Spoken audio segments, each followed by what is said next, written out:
In 1492, Christopher Columbus lands on a Caribbean island. Believing at first that he had reached the East Indies, he describes the natives he meets as Indians.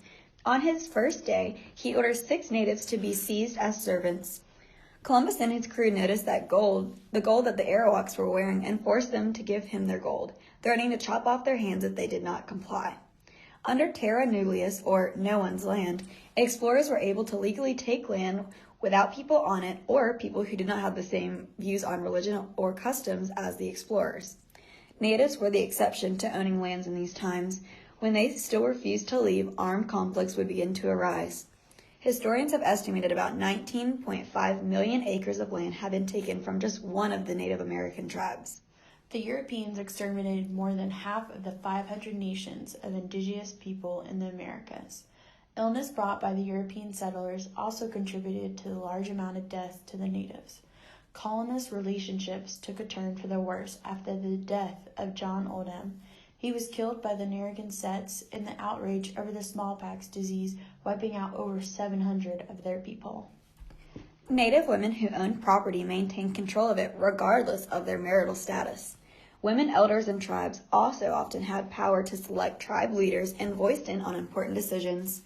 In 1642, Virginians met with a Cherokee leader to negotiate peace.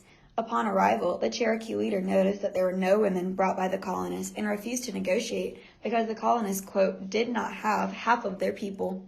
In May 28, 1830, President Andrew Jackson signed the Indian Removal Act, which gives plots of land west of the Mississippi River to Native American tribes in exchange for land that is taken from them.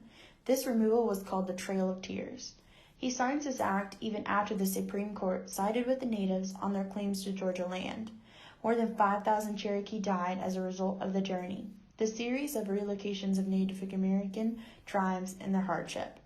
President Martin Van Buren enlisted General Winfield Scott and 7,000 troops to speed up the process by holding them at gunpoint and marching them 1,200 miles.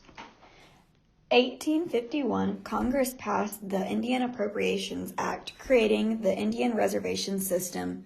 Native Americans aren't allowed to leave their reservations without permission. Even with this act in place, natives were moved around when Americans wanted their current land, such as when they had discovered oil and gold on the native reservations. On February 8, 1887, President Grover Cleveland signed the Dawes Act, giving the president the authority to divide up allotted land to the Native Americans and reservations to individuals. On December 29, 1890, U.S. Armed Forces surrounded ghost dancers led by Chief Bigfoot near Wounded Knee Creek in South Dakota, demanding the surrender of their weapons. An estimated 150 Americans were killed in the Wounded Knee Massacre, along with 25 men with the U.S. Cavalry. In 1964, the Civil Rights Act becomes law, which prohibits discrimination based on race, color, sex, religion, or national origin.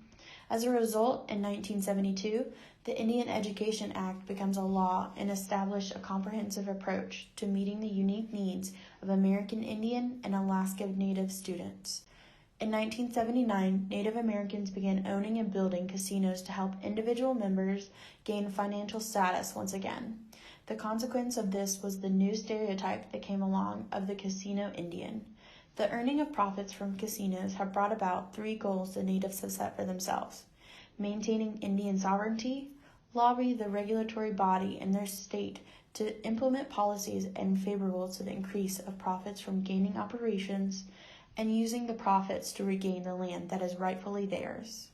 The school system still even today tends to educate the students on the stereotypes of natives based on one tribe, instead of educating on the 500 different Native American nations. Americans tend to hold about 2 ideas in their mind of natives: the noble savage who lived long ago that were exterminated, or the contemporary Indians who lost their culture and have been degraded by white people's ways.